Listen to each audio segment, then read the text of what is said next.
Welcome to Juris Crack. Juris Crack पे आप सभी का वहाँ वेलकम है। अपने सीरीज़ इंडियन एविडेंस एक्ट के को कंटिन्यू करते हुए हम लोग सेक्शन 7 ऑफ एविडेंस एक्ट को आज देखेंगे। सेक्शन 7 ऑफ एविडेंस एक्ट क्या कहता है? Facts which are occasion cause और effect of fact in issue. किसके? फैक्ट इन इशू के ओकेजन काउज इफेक्ट को। इसके बेयर को पढ़ने से पहले हम लोग कुछ इम्पॉर्टेंट चीज़ें देख लेते हैं जिससे हमें बेहतर ढंग से बेयर एक्ट समझ में आए। तो सेक्शन 7 डील करता है ओकेज़न से, काउज से, उसके इफेक्ट से, साथ में अपॉर्चुनिटी और लास्ट सीन थ्योरी से।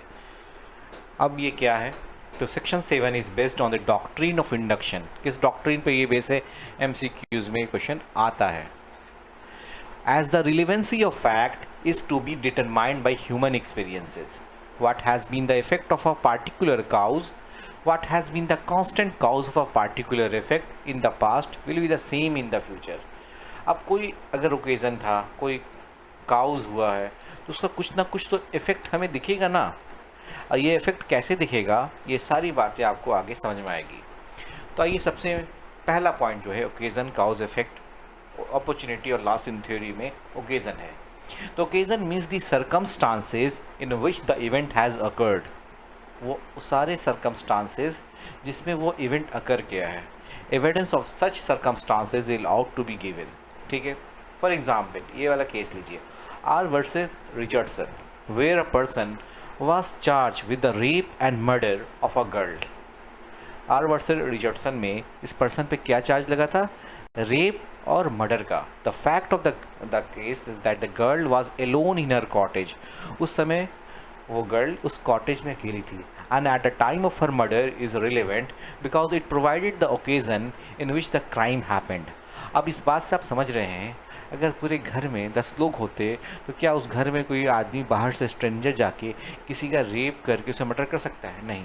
घर में अकेले रहना उस लड़की का क्या हुआ, उसके लिए एक जिसने वो उसका रिचर्डसन ने जिसने उसके साथ रेप किया या उसका मर्डर किया, उसके लिए एक ओकेज़न था, है ना। क्योंकि ओकेज़न हमेशा मोटिव के साथ होता है, उसका एक मोटिव था। वो मोटिव ओकेज़न उसको मिला जब घर में वो महिला अकेली थी। समझ रहे हैं? उस घर में उसका अकेला रहना रिचर्डसन के लिए ओकेज़न था उसके रेप करने का, उसका मर्डर करने का।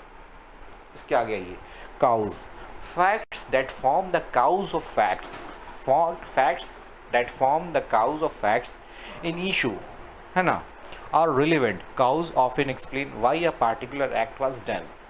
कैसे? A is charge with the offence of criminal misappropriation of funds from a bank. A पे क्या चार्ज लगा है? Misappropriation of fund. उसने फंड को इधर उधर कर दिया, है ना। The fact that A was hugely in debt at a time of committing the crime is a relevant fact because it indicates that a possible cause for the commission of the crime. अब इसलिए ये कहना उचित होगा क्योंकि उस समय A पर बहुत ज़्यादा कर्ज था, हाईली डेप्टेड पर्सन था, उस पर बहुत ज़्यादा कर्ज था। अब इस कर्ज से बचने के लिए उसने क्या अपनाया रास्ता? क्रिमिनल। तो ऊपर में जो अब आपको क्लियर होगा, facts that form the cause of facts in issue are relevant. Facts that form the cause of facts in issue are relevant. Cause often explain why a particular act was done. अब कभी किसी पे accusation का charge लगा है criminal misappropriation का, और वो इन हाईली उसके पास पूरा बाजार का उसके ऊपर कर्ज लदा हुआ है, तो बोला जा सकता है ना कि इस कर्ज से परेशान हो कि इस कर्ज को हटाने के लिए, इस कर्ज को चुकाने के लिए उसने ये क्राइम किया। तो काउज क्या कर रहा है? Often explain why a particular, इस एक्ट को क्यों डन किया गया? Because was hugely indebted. तो ओकेजन, काउज, और अब आया उसका effect. Effect is the ultimate result of an act done and every act causes some effect. जब भी कोई एक्ट होगा वो क्या करेगा? Some effect that lead to some other happening. उसके कर्ज में रहने से, उसके डेप्ट में रहने से उसने क्या किया? क्रिमिनल मिसएप्रोप्रिएशन ऑफ फंड्स किया, जिसके वजह से कंपनी में उसके बैलेंस शीट गड़बड़ हो गए, प्रॉफिट लॉस गलत हो गया, है ना। तो every act causes some effect and that lead to some other happening. The effect throw light on the happening and nature of the act done. अब इस पूरे एक्ट को देखा जाए तो इसके पूरा आपको ये समझ में आएगा क्या नेचर ऑफ एक्ट था, क्या पुराना था। Evidence of footprints are admissible under this section. किस सेक्शन में? सेक्शन 7 ऑफ एविडेंस एक्ट में फुटप्रिंट्स आर एडमिसिबल। ये आपका एक MCQ क्वेश्चन है। किस सेक्शन में footprints are admissible? In which section of Evidence Act the footprints are admissible? Section 7, Section 8, Section 11, Section 14. तो Section 7 is the answer. Sadiq versus emperor. और एक बात और मैं आपको बता दूं जो आगे आपको क्लियर होगी, it's not a substantive piece of evidence. ये आपके बायोमेट्रिक की तरह नहीं है, मतलब आपके थंब इम्प्रेशन की तरह ये नहीं है। Court in the case of Chandra Gopal versus state 1955 that the injuries inflicted on the accused of right case is relevant to show that they took part in the right। कोई right हुआ है, उसमें जो accused है person है उसे injury आई है, ये इंजरी एक इफेक्ट है। इस किस इफेक्ट है? वो काउज क्या था? वो काउज था राइट में उसका पार्टिसिपेट करना।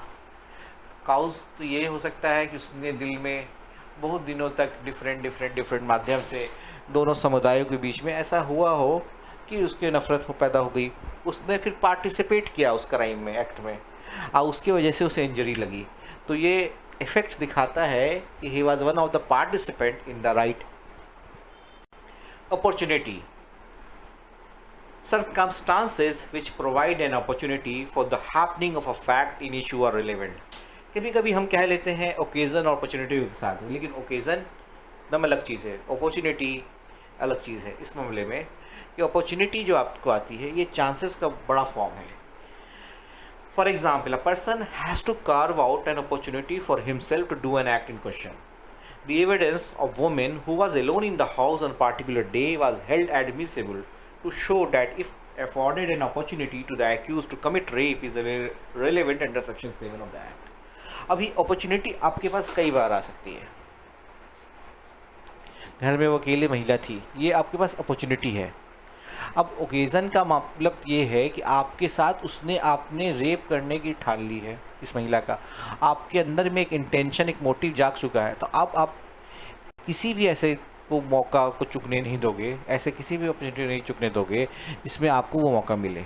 अपॉर्चुनिटी आपने गए अनइंटेंशनली, आपने देखा कि घर में कोई नहीं है, आपने उसका कई बार नेचुरली आप जाते हो, आप कुछ ऐसा देखते हो, उसके बाद आप बोलते नहीं, तो पहले से आप कोशिश नहीं कर रहे, एक बार आप गए, आपने देखा कि अकेली है महिला घर में, आप में भी चांस आप रेप करने का या मर्डर करने का उसका, तो ये एक अपॉर्चुनिटी आपको मिल जाता है।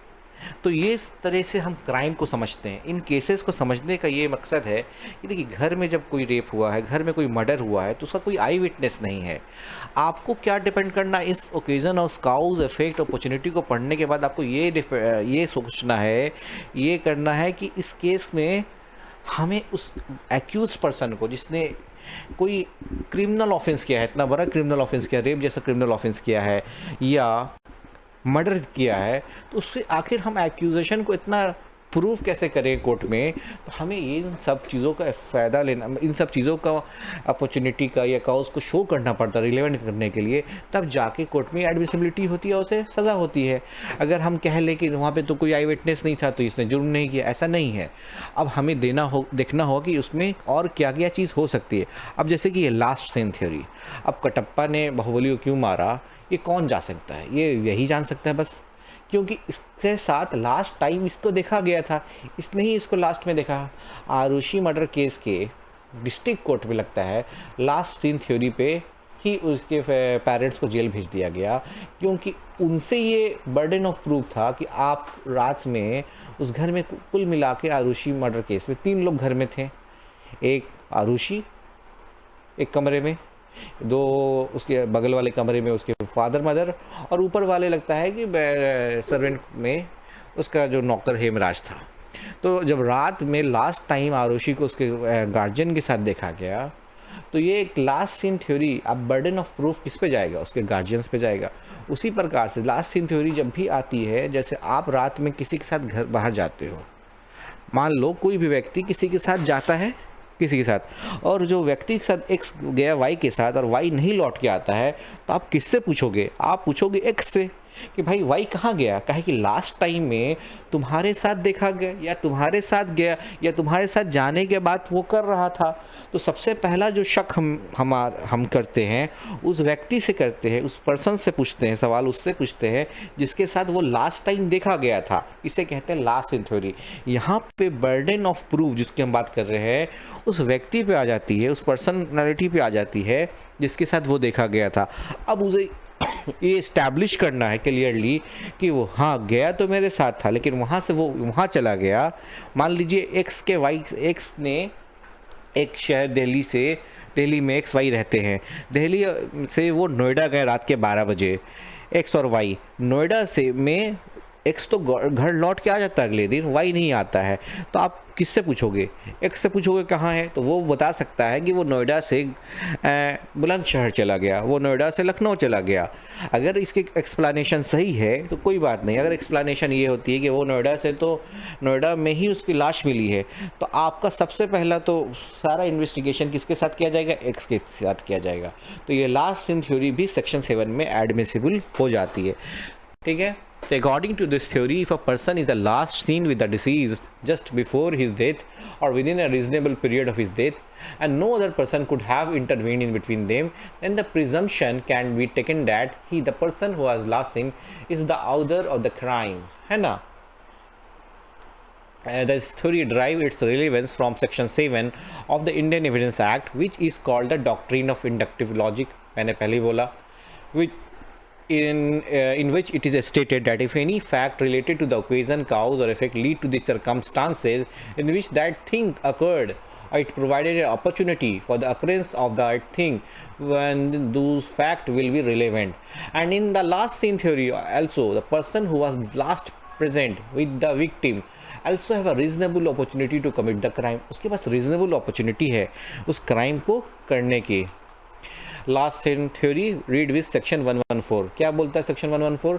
This presumption of fact is taken under section 114 of Indian evidence act, under which the court can presume, court presume कर लेगा that certain fact exist if some other facts are to be proved be exist in the case of natural event, human conduct and public and private businesses. ठीक है।